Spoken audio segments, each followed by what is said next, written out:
Ask, seek, and knock. Ask, seek, and knock.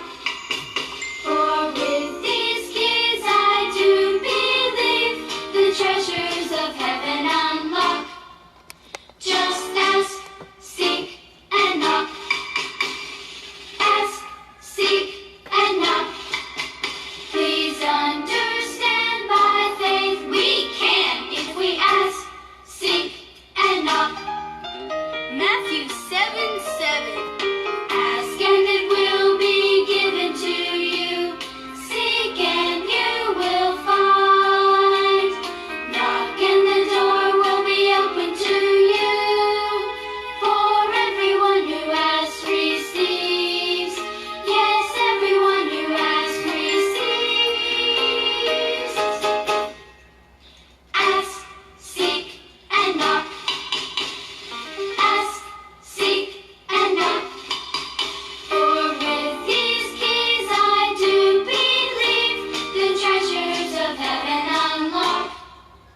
Just ask, seek, and knock. Ask, seek, and knock. Please understand by faith we can if we ask, seek, and knock. Ask and it will be given to you. Seek and you will find. Knock and the door will be open to you. For everyone who asks receives. Yes, everyone who asks receives.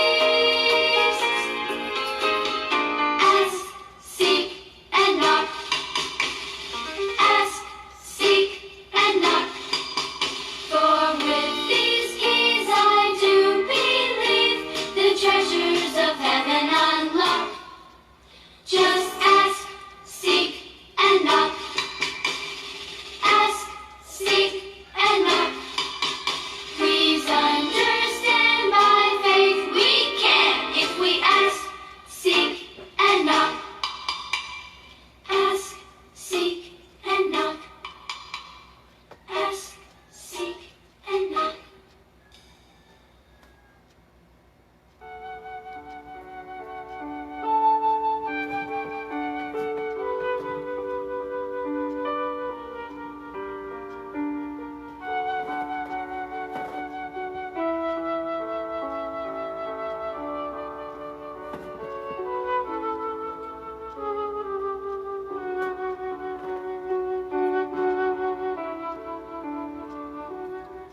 Manalangin po tayo. Purihin ang Panginoon sa lahat ng pagkakataon. God is good all the time.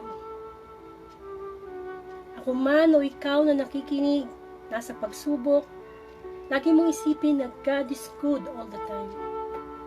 Marami pong salamat, Panginoon, sa panibagong umaga. Napakabuti mo sapagkat eto, gising na naman kami. At dapat sa pagmulat ng aming diwa, kahit di pa tumidilat ang aming mata, ikaw na ang nasa isip namin, ang pagpapasalamat sa panibagong pagkakataon na ibinibigay mo na kami makapagbalik loob sa iyo at makapaglingkod. Humingi po tayo ng kapatawaran sa ating Ama. Lord, patawarin mo po ako sa mga kasalanang nagawa ko sa nakalipas na oras. Linisin mo po ang puso ko, bigyan mo po ako ng mababang kalooban. Tulungan mo po kami ni Sister Celia na gamitin mo lamang instrumento upang makapahayag ng iyong mabuting balita. Lord, hindi kami karapat-dapat dahil lahat kami ay makasalanan. Ngunit maraming salamat po sapagkat kahit sa simpleng Facebook Live ay ginagamit mo para maparating ang iyong daily gospel. Send the Lord sa mga oras na ito, ilagay mo sa isipan namin na walang mayaman, walang mahirap, walang matalino, walang, ibig kong sabihin, Lord, is para kami mga bata na makikinig lamang sa iyong mga pangangaral. Yes, Lord, alam na namin ang mga utos mo, pero minsan, Lord, nakakalimot kami. Nadadaig kami ng pride namin, Lord. Sana, Lord, Turuan mo kami na bigyan ng halaga ang iyong mabuting balita sapagkat ito'y pagkain ng aming espiritu, Panginoon. At anong po man yung mga dinadala namin ngayon, mga galit, sama ng loob, inggit, mga problema, sakit pisikal, mga stress, any negative po na nagiging hadlang para kami magpatuloy sa iyo, in Jesus' name, kinaka-cast out ko po. Nananalig ako, Panginoon, na sa mga oras na ito, live na live ang iyong spirito. Sapagkat 2 o 3 nagkakasama sa pangalan mo, siguradong naroroon ka.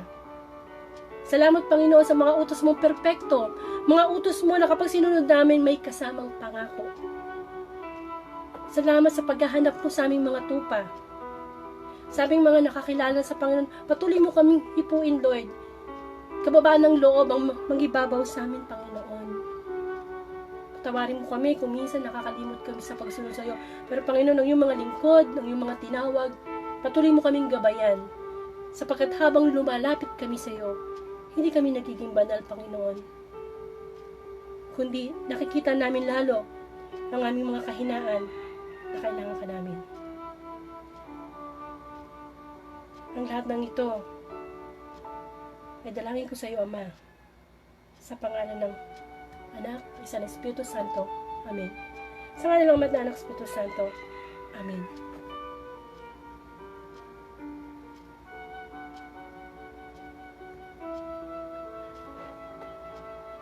Bigyan po natin ng respeto ang mabuting balita.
Balita ayon kay San Lucas.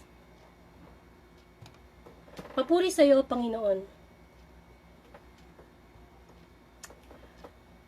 Sinabi pa rin niya sa kanila, ipalagay natin ng isa sa inyo'y nagpunta sa isang kaibigan, isang hating gabi at kaibigan, bigyan mo muna ako ng 3 tinapay. Dumating kasi ang isa kong kaibigang naglalakbay. At wala akong maihain sa kanya. At ganito naman ang sagot ng kanyang kaibigan sa loob ng bahay. Huwag mo nga akong gambalain. Nakatarang ka na ang pinto at nakahiga na kami ng aking mga anak. Hindi na ako makakabangon pa upang bigyan kita ng iyong kailangan. Sinasabi ko sa inyo, hindi man siya bumangon dahil sa kaniyang pagkakaibigan, babangon siya upang ibigay ang hinihingi ng kaibigan dahil sa pagpupumilit nito. Kaya sinasabi ko sa inyo, humingi kayo at kayo'y bibigyan, humanap kayo at kayo'y makakasumpong, kumatok kayo at ang pinto'y bubuksan para sa inyo. Sapagkat tumatanggap ang bawat humihingi, nakakasumpong ang bawat humahanap, at binubuksan ang pinto sa bawat kumakatok. Kayong mga ama, bibigyan ba ninyo ng ahas ang inyong anak kung humihingi ng isda? Bibigyan ba ninyo siya na alakdan kung siya ay humihingi ng itlog? Kung kayong masasama ay marunong magbigay ng mabubuting bagay sa inyong mga anak, gaano pa kaya ang inyong amang nasa langit? Ibibigay niya ang Espiritu Santo sa mga humihingi sa Kanya. Ang mabuting balita ng Panginoon. Pinupuri ka namin, Panginoon Jesucristo. So, welcome po sa The Word of God Daily Gospel at Facebook Live. Usually, 9 o'clock to in the morning, pero mas inagahan ko na po kasi syempre marami din tayong ginagawa sa buong maghapon, at saka mas maganda nakikinig ng gospel. At syempre, may ipi-play ko pa siya o may re-replay ko pa siya sa buong araw. And of course, ito po yung Monday to Sunday. Kung ano po yung gospel sa simbahan, yun po yung ating pagninilayan. Kailangan po natin to araw-araw kasi salamat sa Panginoon, lagi po niya tayong binibigyan ng mga physical na pagkain.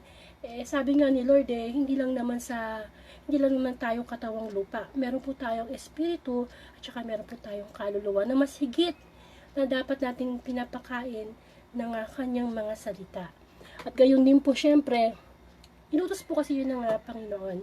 Utos po ng Diyos na magbasa po tayo ng Bible everyday. Kaya kung hindi po tayo nakakapagbasa ng Bible everyday, nagkakasala po tayo.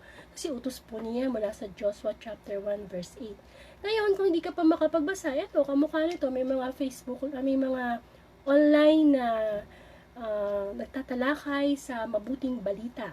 Amen. Pwede, sabi nga ang pananampalataya ay nagsisimula sa pakikinig.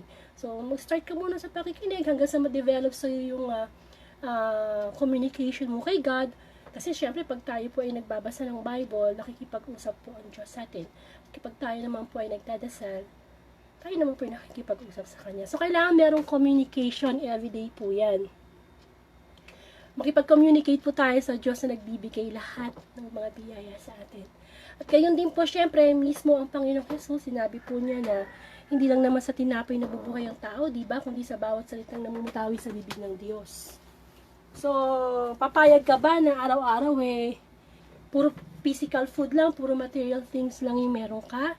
Paano pag halimbawa biglang dumating ang second coming o kaya bigla tayong kunin ni Lord? Paano na yung espiritu natin? Baka pagharap natin sa judgment day, payat na payat tayo, di ba? May sakit. Puno-puno tayo ng virus. Hindi coronavirus, kundi kasalanan. So, kailangan busog. Para pag dumadating yung tukso, meron tayong panlaban sa mga tukso na yan na magdadala sa atin sa kasalanan. Kailangan natin na mag-disinfect ng salita ng Panginoon. At gayon din po, masasabi natin, utos din ng Diyos na ipalaganap ang mabuting balita. Lalo na po ngayong pandemic. Masasabi po natin na napakadali nang magpalaganap ng mabuting balita. Yun nga, kumbaga, itong Thursday Gospel, pwede nyo na yung i-share sa timeline nyo. Yung po, pagpapalaganap na po ng mabuting balita yun. Yung i-viral natin ang salita ng Panginoon araw-araw. Diba? Napakawalang kwenta naman ng Facebook natin kung walang makita dyan na salita ng Panginoon na isinishare natin sa mga Facebook friends natin. Malay mo, may Facebook friends ka na mahina ang kalooban ngayon. Kapag nakarinig siya ng gospel, ma-enlighten yung kanyang spirit. So, utos din po yan ng Panginoon. At gayon din po, syempre kung araw-araw na po tayo nagbabasa ng Bible at nakikinig ng salita ng Diyos, dapat po may nagkakaroon ng transformation. Meron pong pagbabago sa ating masamang ugali. Hindi naman po kasi natin may pagmamalaki sa Diyos na, ay ako matagal na ako naglilingkod sa Panginoon, okay na yung ugali ko. Hindi po. Kasi po, ang tao nagbabago. Sabi nga sa Biblia, maraming nauuna na nahuhuli at nahuhuli na nauuna. Huwag tayo masyadong pakampante. Hindi tumitingin ng Diyos sa nakaraan natin. Ang tinitingnan ng Panginoon, yung kasalukuyan. Kung mahal mo ako kahapon, mas mahal mo ba ako ngayon? Diba? Yung kinabukasan huwag na natin problemahin muna yun. Hindi naman natin alam kung ibibigay pa ni Lord Ang gusto ni Lord, every day, itong bawat araw, dapat ituring nating last day na natin para we will give our best.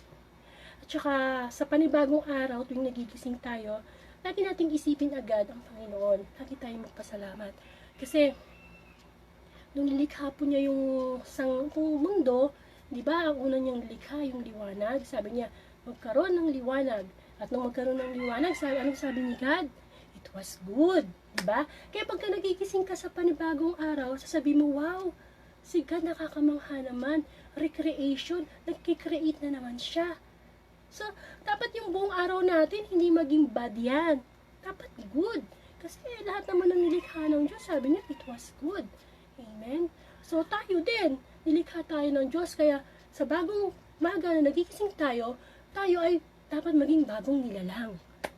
hindi lang normal, kundi new creation ang inaasahan natin ng Panginoon. And of course, ngayon po ay October 8, 2020 at ngayon po ang ating pagninilayan ay ang Thursday Gospel. Mula po to sa Lucas chapter 11 verses 5 to 13. At ang tungkol po to sa ang turo ni Jesus tungkol sa pananalangin. Kahapon po kung nakapakinig kayo ng Facebook Live, may part 1 yun. Ang part 1, ang naging kasama ko po sa pagninilay, ang kasamahan ko po sa CALAP, o Catholic Lay Preachers of the Philippines, si Brother Jerry.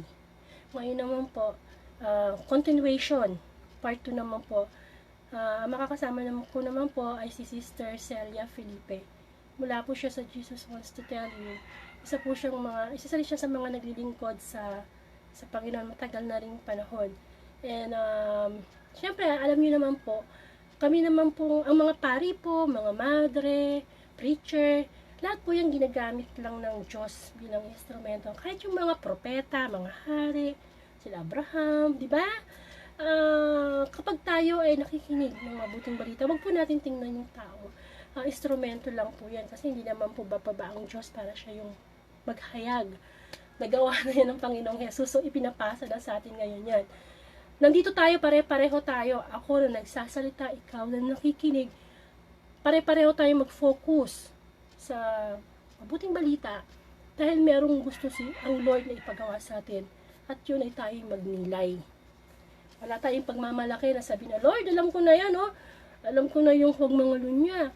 Alam ko na yung huwag pumatay. Ayun ang problema, alam natin. Pero bakit nagkakasala pa rin tayo? Bakit hanggang ngayon, meron pa rin tayong mga pride? Bakit hanggang ngayon, hindi pa rin tayo makapagpatawad? Diba? May problema. Ibig sabihin, alam lang natin, pero hindi natin sinasabuhay. Amen? So, ngayon po, natawagan ko po si Sister Celia. Kasi, since Facebook Live to, kailangan talaga live. Kung ano man yung maging diferensya, talaga maririnig nyo kasi live nga eh. Pero ang kagandahan po kasi nung panonood ng live din ang Holy Spirit. Ako naniniwala ako na nandito ngayon ang banal na Espiritu. Di po ba? Sabi nga 2, 3 nagkakasama sa pangalan ng Panginoong Jesus. Sigurado, naroroon siya. Amen po? So naniniwala kayo na ngayong oras na ito, nandito po ang presensya ng Panginoon. So tayo po magbigay ng respeto sapagkat tayo mga makasalanan tinatawagan ng Panginoon. So, 'di ba nung mayroong senaryo na ang Panginoong Jesus pumasok siya sa bahay ng isang pariseo ba 'yon? At nagrereklamo yung pariseo, sabi bakit yung Jesus na 'yan nakikisama sa mga makasalanan, no? Kumbaga kasama niya sa pagkain, sa hapag. So, ano ibig sabihin nun? Tayo ay magpasalamat sa Panginoon sapagkat masasabi natin na makasalanan tayo pero pinagtsatsagan tayo ng Diyos. So, kung nakikinig ka, Sister Celia, ikaw na lang tumawag, di ako makakonect. Hindi po ako makakonect sa kanya. Yan, nagkakaroon ng diferensya kasi minsan sa Wi-Fi.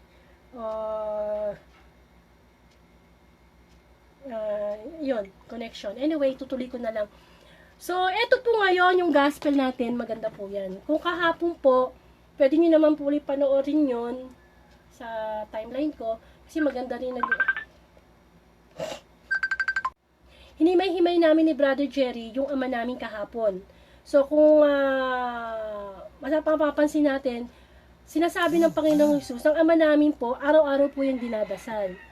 Araw-araw po yan. Kung meron kang personal prayer, kailangan, meron ka ding, hindi mawawala yung ama namin. Kasi po, napakaganda na, kumpleto na kasi yun eh. Kumpleto Ricardos na yung ama namin eh. Kaya kung halimbawa, lalo na yung mga time na nalilito ka, nasa pagsubok ka, yun agad ang dasalin mo, nandun na kaagad. Amen. So, ito po yung continuation ng ama namin, no? Yung turo ni Jesus tungkol sa pananalangin. So, balikan po natin yung gospel. Ang sabi po doon is, kung halimbawa, no, merong kinuwento ang Panginoon eh.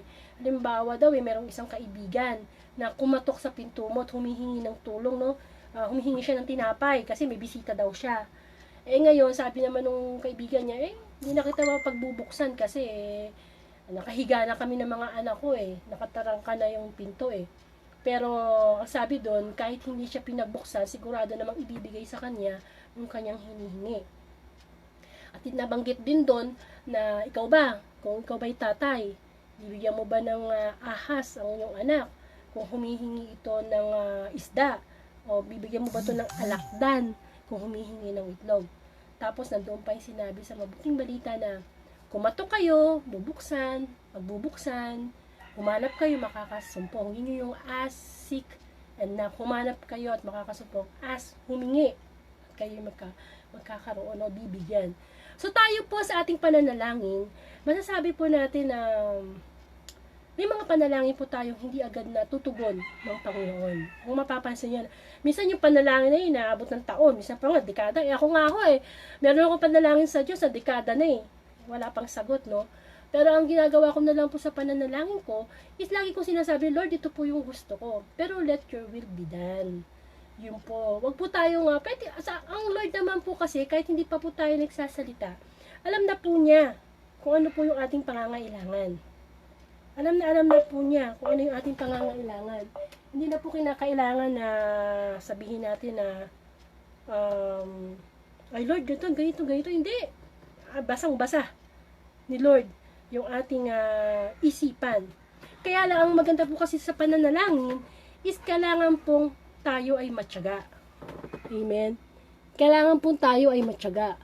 Kasi kung halimbawa hindi po tayo matyaga sa pananalangin, talagang susuko na kagad tayo. Sasabihin natin, Lord, parang hindi mo naman ako pinapakinggan Amen? Kung minsan nga, ang tao nananalangin kapag pag may problema. Minsan magkakaroon na lang ng time na magkipag-usap sa Diyos kapag may problema. Samantalang dapat po talaga araw-araw tayong nananalangin. At ang pinakamahalaga po na panalangin ay yung sa gabi. Bakit? Kasi yung kinabukasan, hindi po natin alam kung tayo magigising pa. Sapagkat pagtulog tayo, hindi na natin hawak yung ating free will. Hindi na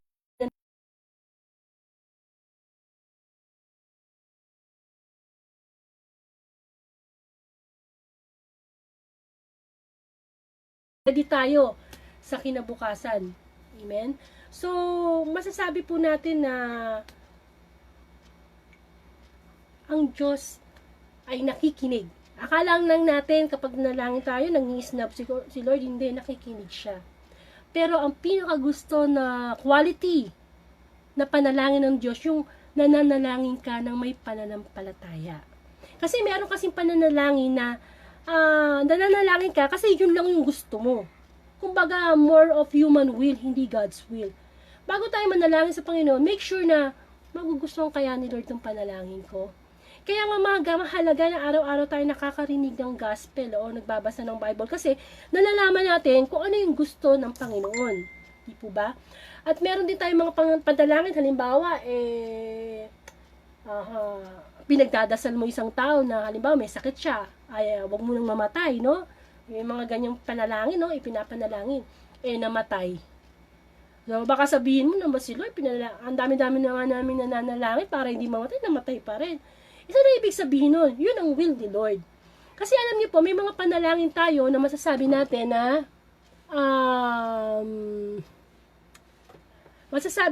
na mga panalangin na minsan iisipin mo, bakit hindi nasasagot? Kasi limited lang yung isip natin May limit lang yung isip natin. Kahit gaano ka katalino, hanggang dyan ka lang. May mga tanong tayo na tanging ang Diyos lang ang makakasagot. Amen? Siya lang ang makakasagot. Kaya kung minsan sasabihin mo, bait-bait nung asawa ko namatay, samantalang yung kapitbahay ko walang niya, sana yun na lang namatay. Hindi ba? Yung mga ganun ba? Di ba nakakapagtaka, bait-bait nung asawa namatay, yung kapitbahay na walang niya, buhay pa rin hanggang ngayon. So, ibig sabihin lang yon, hindi natin mag-question. Yan ang wag natin gagawin sa pananalangin. Yung sasabihin mo, Lord, bakit? Bakit? Amen? Parang sinabi mo, bobo ba si Lord? Meron ba siyang hindi alam? Alam niya ang lahat eh. Kung minsan nangyayari lang sa buhay natin yung mga bagay na ayaw natin nangyayari, kasi merong dahilan. Mas gusto ni Lord na lumalim yung ating pananampalataya sa Kanya. Amen. At alam naman po natin, itong panahon na to, no, pandemic, no, ano bang uso ngayon? Online. Work from home, online schooling. Diba halos lahat dinadaan na sa internet. Nakikipag-chat tayo sa ating kaibigan, tayo sa ating, alam mo yon yung, marami, nakikipag-text, nakikipag-video call. Bakit pagdating kay Lord, wala tayong time makipag-usap? Samantalang siya yung nagbibigay ng lahat, ng hangin, ng araw, yung bawat pagtibok ng puso natin. Ba't ayaw nating kausapin ang Panginoon? Paano ma-develop yung love story natin sa Kanya? Diba? Sa mag-asawa, halimbawa, boyfriend ko yon, girlfriend niya ako. Nung ikasal kami, saka ko pa lang siyang makikilala na saka pa lang kami may komunikasyon lagi, kayong araw nakikita. Gayon din sa Diyos, kung hindi ka papasok sa Kanyang presensya, paano ka mo siya makikilala? Kasi, hindi ba sabi nga po na doon sa gospel na bibigyan ba ng tatay yung anak na humihingi ng diba? Siyempre, hindi. Sino ba namang magulang magbibigay ng masama o nakakalasong pagkain sa kanyang anak? Anak niya yun. Di po ba? Minsan nga, susubo na lang nating mga magulang, ibinibigay pa natin sa ating anak. Mahina yung signal, Sister Celia, kaya hindi ka makapasok. Ako din kanina pang ngayon. So, ganun po yung nangyayari. Ating tatandaan, kung kayang ibigay sa'yo ng tatay mo, ng nanay mo, ay best education, maganda. Sabi, bigay ko na lahat sa'yo. Higit pa dyan, ang kayang ibigay sa atin ng ating amang nasa langit. Amen? Higit pa dyan. Akala lang natin, yun na yun eh. Yun ang kayang ibigay ni Lord eh. Hindi eh. Meron pang higit na kayang ibigay. Kaya, yung mga tao na nakapaligid sa atin, lahat naman ang ibibigay sa'yo nung nanay mo, tatay mo, ay galing din naman sa Diyos yan eh. Lahat ang meron tayo, pinagkakatiwala sa atin. Kaya kung halimbawa, engineer ka, presidente ka, guru ka, libre sa kapwa mo. Kung halimbawa, hindi makabayad. Amen? Kasi, gusto yun ng Diyos eh. Kasi ang Diyos mapagbigay. Kaya dapat tayong magpagbigay. Alam niyo, sa bawat araw, meron po tayong tinatawag na wisdom o karunungan. At isa po sa mga wisdom, ng mabuti. Yung ba sa bawat araw, isipin ko, ano kaya yung magagawa kong mabuti? Amen? Isa yun sa paggawa natin o pag-iimpok natin ng kayamanan sa langit. Amen. So, masasabi natin na etong gospel na ito, tinuturuan tayo na alam mo yun, alam na natin, pero pinapaalala. Nire-refresh lang tayo. Kasi minsan talagang, pag hindi na tayo napaalalahanan, subukan mo nga isang linggo, hindi ka makinig ng salita ng Diyos, hindi ka magbasa ng Bible, tapos biglang may ma-encounter ka na sitwasyon na away o magagalit ka sa kapwa mo, kahit alam mo na sinabi ng Diyos na ibigin mo yung kaaway mo, mawawala ka sa linya eh. Hindi ba? Sabi nga sa mga lingkod ng Diyos, ang kahoy na babad sa tubig, kapag inilagay, ano ibig sabihin nun?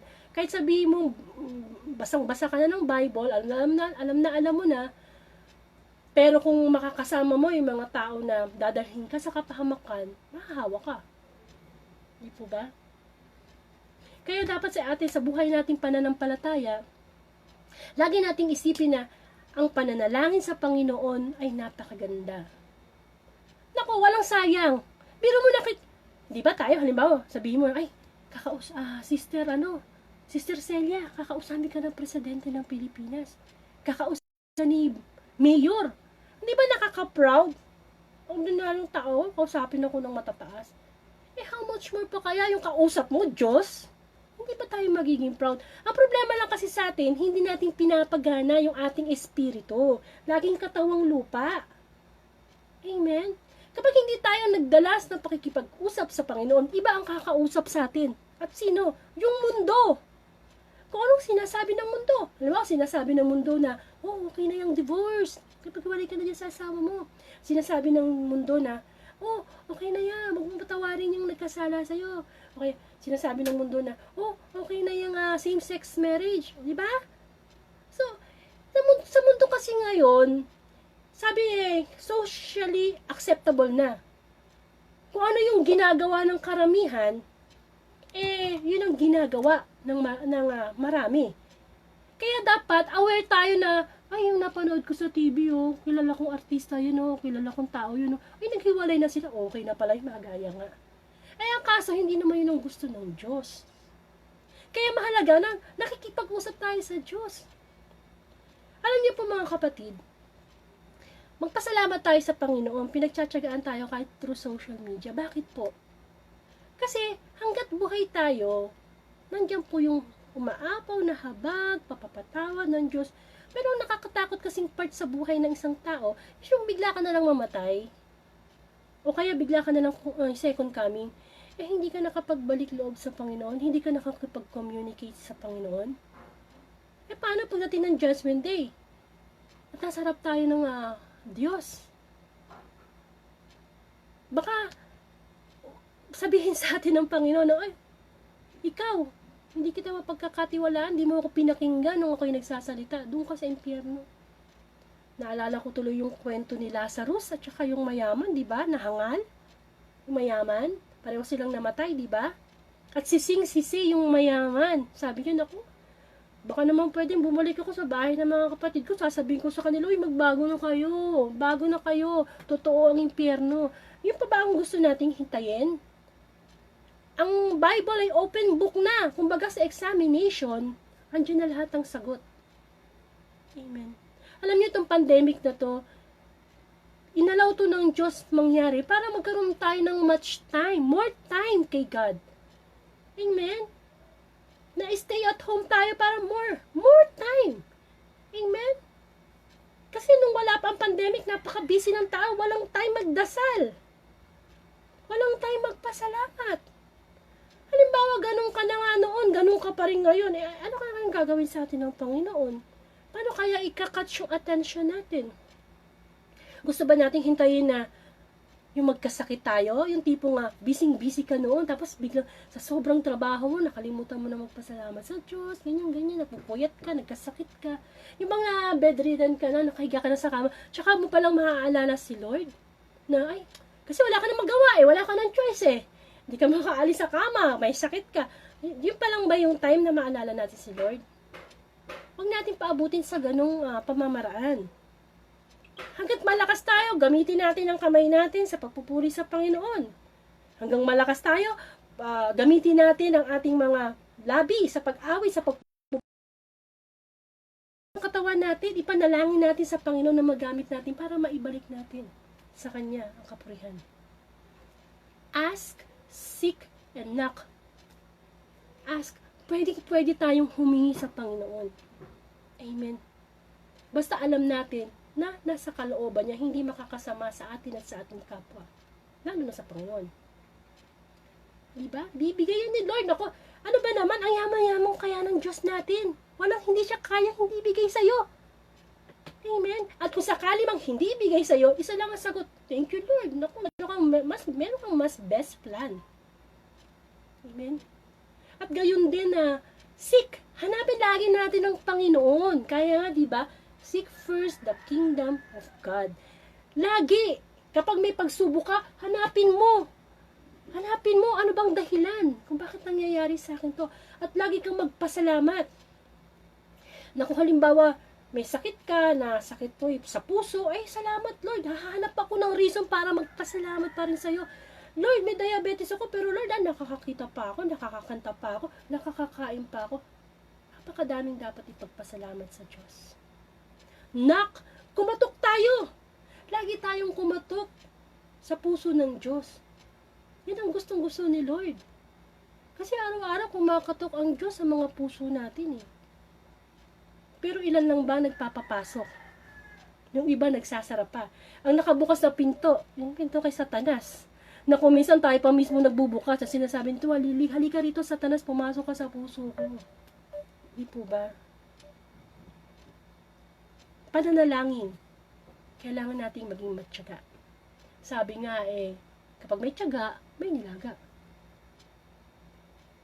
Yun ang wag nating gagawin. Yung bang mula umaga hanggang gabi, busy.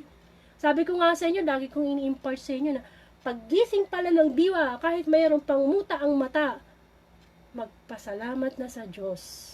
Kasi pinindot niya ang pangalan mo para magising ka muli. Another chance.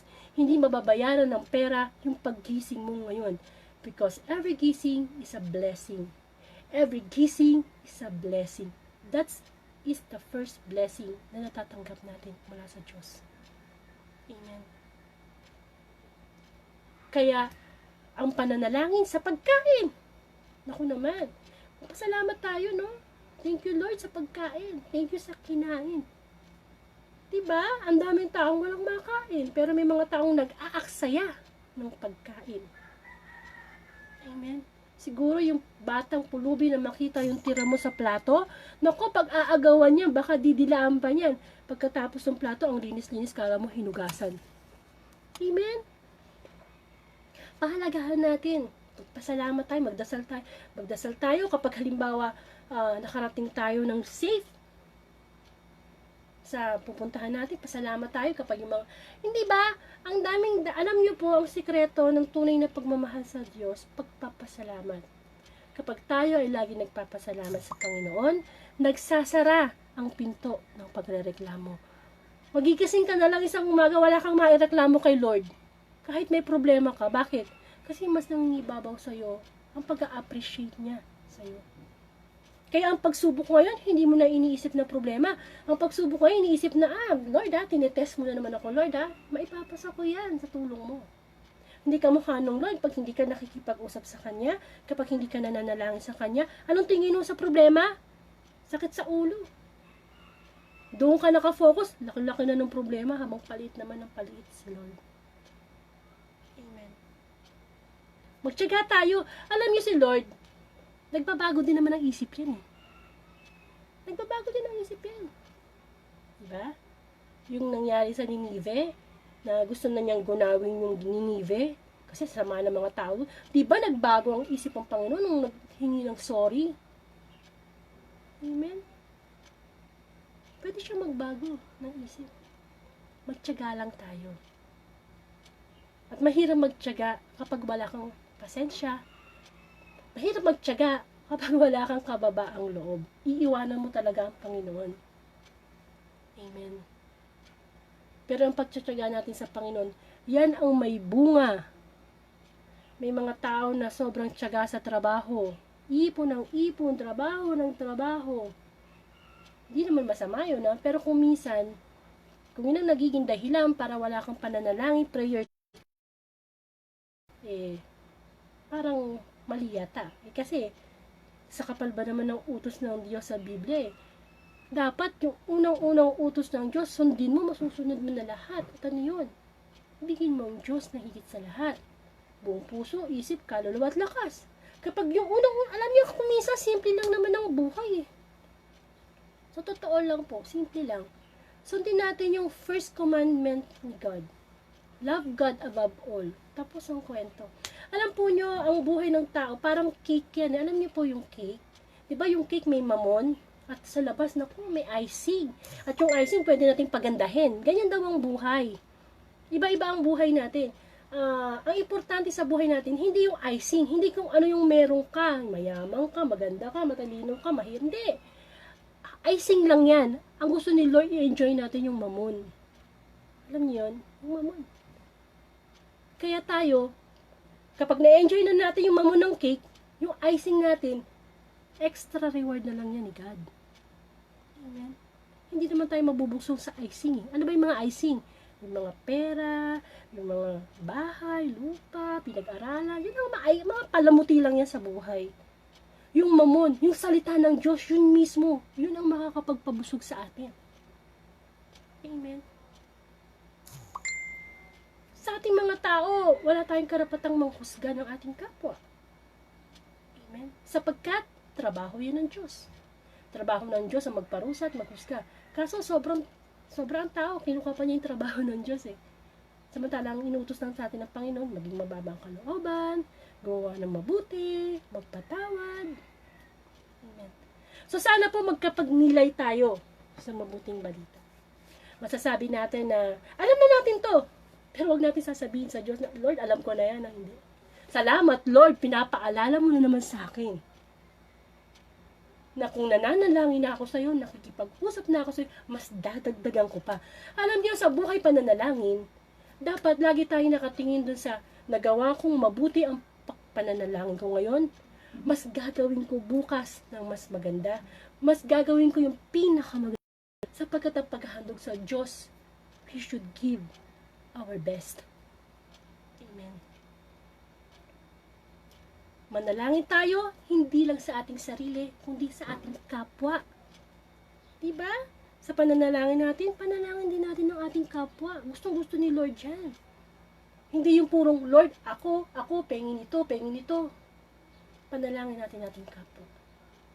At kung may maitutulong tayo sa ating kapwa, gawin natin. Huwag tayo mag-alala. Ilang taong ka pa bubuhayin ni Lord? Ilang taon ba ako bubuhayin ni Lord? 70 years old, 80 years old, 100 years old. Kapatid, hanggang 100 years old lang ang pagsubok mo kung ganyan ka lang binuhay ng Diyos. Pero ang kapalit niyan, kung patuloy ka nagtsatsaga sa pananalangin, patuloy kang lumalapit sa Diyos at sumusunod sa kanyang kalooban sa tulong niya, buhay na walang hanggan ang ibibigay sa atin ng Panginoon. Biro mo,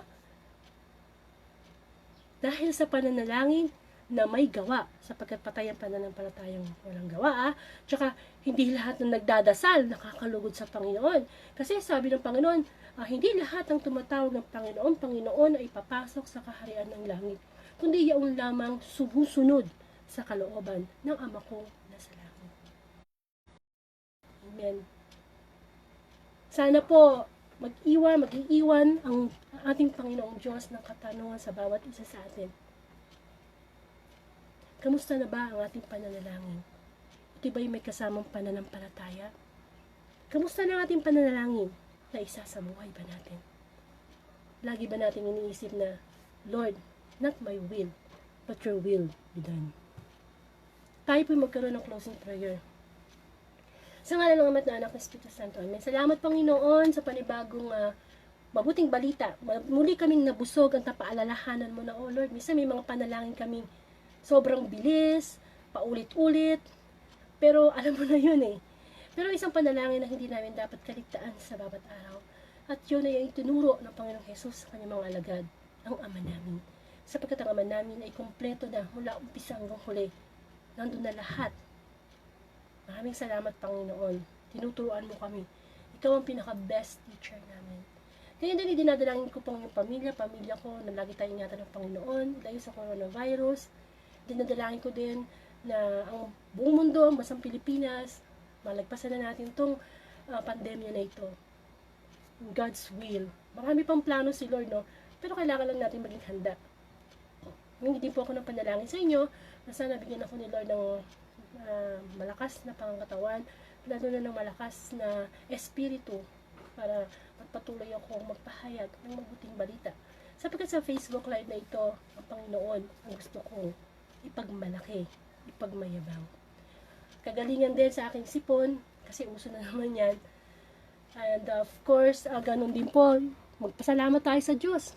Di po ba? Magpasalamat tayo sa lahat ng kanyang binibigay, lalo na sa panahon ng pagsubok. Salamat mula sa Familia Dorde, sa lahat ng mga blessing, Lord, materially and spiritually. Gayon din po tayo humiling sa Panginoon. Yan, sabi nga, ask. Amen. Hiningi ko po ng kagalingan si Jonathan Temperley from England sa kanyang nabali o naoperahang ankle. Sa kanyang mommy Vicky. Gayon din po kay Joseph Labella from Bulacan. Proteksyon na may layo sa COVID at kapahamakan. At naway magbalik loob na rin siya sa Panginoon mula sa kanyang ate. Gayon din po, panalangin. Panalangin po mula kay Jemar. protection po kay Gemma Torre Palma para sa kanyang kalusugan at proteksyon sa kanyang pamilya. At gayon din po, syempre, araw-araw hindi mawawala ang ating panalangin. Ama namin, sumasalangit ka, sambahin ang ngalan mo, mapasa amin ang kaharian mo, sundin ang loob mo dito sa lupa para nasa langit. Bigyan mo kami namin kakanin sa araw-araw, tawarin mo kami sa aming mga sala, para ang pagpapatawad namin sa nagkakasala sa amin. Huwag mo po kami paintulot sa tukso, at mo kami sa lahat ng masama. Amen. Amen. So maraming pong salamat at konti pong announcement. Ito pong Thursday Gospel, sabi ko nga po, i-share nyo po sa inyong timeline. Kumbaga, pagsunod po yan sa utos ng Diyos na ipalaganap. Kasi sa panahon na ito, mahirap pagpalaganap ng salita ng Diyos na pupunta ka sa bahay-bahay. Diba? Ito, timeline lang, share nyo lang. Ay, utos naman ng Panginoon yun eh. Amen. Great Commission. Sa YouTube channel ko, Angelica Dorde, nandun po yung mga nakaraang gospel. Pwede nyo rin po yung i-share sa timeline nyo. At pwede din po kayo mag-subscribe para nang sa ganun makapag-live din po ako sa YouTube channel. And of course, pasalamat at a prayer request. Pwede nyo po akong i-private message kung meron po kayong pagpapasalamat o prayer request. Sasama po natin yan araw-araw sa ating Facebook Live prayer. And of course po, yun. Kapag tuwing 15 po ng katapusan, pero sa October 16 ako mag-aano eh. Kasi birthday ng asawa ko sa October 15. So, nagkakaroon po tayo ng Bible study. Paunti-unti lang kahit once a month. At least mabasa natin yung laman ng Bible. Mahirap naman pumasok sa langit na wala kang alam eh. Last month, nag-start po tayo sa Old Testament, yung sa creation. Ngayon naman po, palit-palit lang yung New Testament naman po tayo. As October 16, 1 o'clock in the afternoon, talaan ang mga angka ng pinagmulan ni Heso Kristo at ang pagkapanganak kay Heso Kristo. Mateo chapter 1 verses 1 to 25. Yan po yung pagminilayan natin. So, isa-isahin natin yan hanggang sa matapos natin yung buong Bible. And of course, ayan, new normal pero new creation ang gusto ng Panginoon. So, magtulungan tayo, i-viral natin ang mabuting balita. Sayang, hindi na. Marami, kumbaga, sa Facebook, makikita mo yung mga online selling, kung ano-ano, ay, Lord na nakikita, yung kanyang salita ay nababasa rin at napapakinggan ng yung Facebook friends. And of course, ibibigay ni Lord ang October 9, 2020, Friday Gospel. Muli po tayo ay magkasama-sama sa pagninilay ng salita ng Panginoon sapagkat ito po yung pinakamahalaga na oras na magagawa po natin. Ingatan po kayo ng Panginoon. To God be the glory.